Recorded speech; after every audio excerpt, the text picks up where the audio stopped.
ఐబొమ్మ రవిని ఎన్కౌంటర్ చేయాలన్న సినీ నిర్మాత వ్యాఖ్యలపై మండిపడ్డారు రవి తండ్రి అప్పారావు. ఆ నిర్మాతను కానీ అతని కొడుకును కానీ ఎన్కౌంటర్ చేస్తే ఆ నొప్పి ఎలా ఉంటుందో. ఐబొమ్మ రవిని ఉరి తీయమని చెప్పడానికి నువ్వు ఎవడరా బొత్సుగానివి? ఏమన్నా గవర్నమెంట్ వే అంటే గవర్నమెంట్ లో పనిచేసేటోనివే? నీ లిమిట్స్ లో నువ్వు ఉండు అంతే. సినిమా 100-200 పెట్టి చూడు, సినిమా చూస్తారు జనాలు. నువ్వు 1000-2000 పెట్టి చూస్తే ఎవడు చూడడు సినిమా. ఐబొమ్మ రవి మంచిగా చేసినాడు. ఉరి శిక్ష తీసే రైట్స్ మీకు లేవు ఐబొమ్మ రవిని.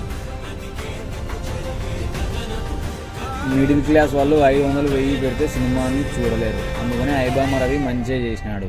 IBomma Ravi is the great bye.